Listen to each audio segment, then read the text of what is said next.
Hola, mi nombre es Mónica Martínez. Vamos a trabajar con el concepto de comprensión lectora, que es la capacidad que consiste en reconstruir o encontrarle un sentido, un significado a un texto a partir de la lectura. Y para eso vamos a trabajar con tres estrategias. La primera es la de localizar información explícita en un texto. La segunda es la de descubrir correferencialidades o relaciones entre diferentes elementos dentro de un texto. Y la tercera es la de inferir, realizar relaciones entre los textos y otros conocimientos que no están en los textos. Creemos que la primera estrategia, en general creemos que la primera estrategia es la más simple, que es la de buscar información explícita. Sin embargo, si el lector no conoce cuáles son las partes de un texto, fundamentalmente el párrafo, que ese párrafo está constituido por oraciones, que el texto lleva un título o algunos subtítulos, que además está acompañado por otros elementos que son los paratextos. Si el lector no conoce esos elementos, va a ser muy complicada la tarea de encontrar información explícita dentro de un texto. Pero una vez que están entrenados en esos conceptos y saben de qué manera encarar un texto, por dónde comenzar a leer, qué pasa con estos elementos que acompañan el cuerpo del texto, que son los paratextos, una vez que conocen esos elementos, entonces la tarea es mucho más fácil. Vamos a hablar un poco de la estrategia de extraer información, que es la primera y la que creemos más simple. Va a ser más simple una vez que conozcan los elementos del texto y qué pasa con estos elementos que lo acompañan. Ahora, cuando uno tiene que encontrar elementos, por ejemplo, a partir de un cuestionario, si ese cuestionario no es lineal, la búsqueda se hace más difícil. Entonces, vamos a empezar por pensar que tenemos que encontrarle a un texto elementos explícitos que aparecen dichos y que tenemos que responder a un cuestionario. Esto es ayudando a un alumno a hacer la tarea, por ejemplo, y tenemos que responder un cuestionario lineal, o sea que la primera pregunta se va a corresponder con el primer párrafo, la segunda pregunta va a buscar información a partir de lo que siga a ese primer párrafo y así sucesivamente hasta el final. De ser así, lo que se necesita es comprender que el tema principal va a estar desarrollado en todos los párrafos y que ese tema siempre se va a respetar en el texto.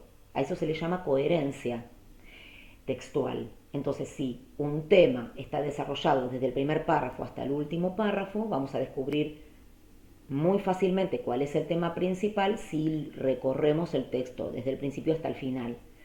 Todas las oraciones van a hacer referencia a ese texto de una u otra forma. Ya vamos a ver en la segunda estrategia que hay diferentes formas de hacer referencia a ese tema principal.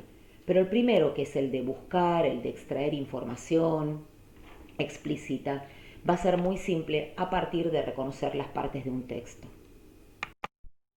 ¿Qué pasa con la segunda estrategia, que no es tan simple, y es la búsqueda de información relacionada dentro de un texto? ¿Cómo se logra?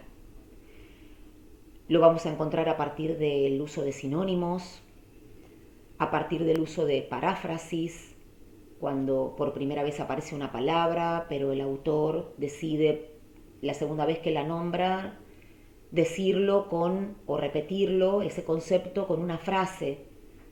Entonces ahí ya no tendríamos sinónimos para relacionar. Otras palabras que establecen relaciones son los pronombres indefinidos. Por ejemplo, si tenemos dos personajes dentro de un cuento y los vuelven a nombrar, el autor vuelve a nombrar esos personajes como por ejemplo a partir de la palabra ambos o pronombres indefinidos como todos o algunos, no están volviendo a nombrar explícitamente el concepto, pero sí lo hacen implícitamente. Entonces tenemos que enseñarle a los alumnos a encontrar esas relaciones, porque también cuando se omite información, muchas veces se está haciendo referencia a ese concepto. Por ejemplo, si yo digo María juega y Juan no, estoy omitiendo el verbo juega, pero sabemos que Juan está jugando, sin embargo la información está omitida. Entonces, también el alumno debe saber que muchas veces una información omitida también es parte de la búsqueda de la información de un texto. Porque por una cuestión de cohesión, para no repetir palabras, el autor omite información utilizando una coma o elidiendo el sujeto, cortando el sujeto de la oración, pero sabemos que podemos reconstruir esa información. Bien, la última estrategia, que es la más compleja, es la de inferir, la de establecer una relación entre el concepto propio del texto y objetos o conceptos o emociones o sentimientos o hechos de ese texto con respecto a otros que no están, que no están presentes en ese texto. Esa es la capacidad de inferir y es la más compleja.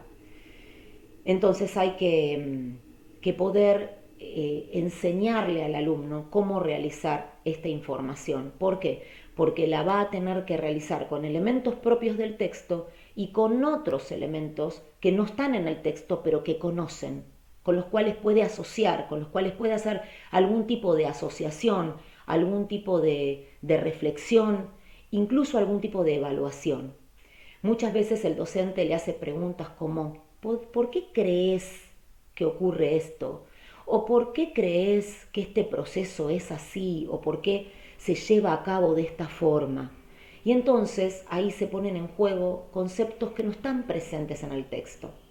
Entonces, estas tres estrategias, la primera, que es la más simple y tiene que ver con la búsqueda de información explícita, la segunda, que es la de establecer relaciones dentro de un texto con conceptos que por ahí no aparecen nombrados, pero que sí tenemos que enseñarle a los alumnos que pueden aparecer, incluso omitidos o nombrados por otras palabras sinónimas o por antónimos o por paráfrasis o por pronombres, diferentes tipos de pronombres, pero que se está haciendo referencia a ese concepto. Y la tercera, que es la de inferir y relacionar y reflexionar, son las tres modalidades o las tres estrategias más importantes para poder encontrarle sentido a los textos a partir de la lectura.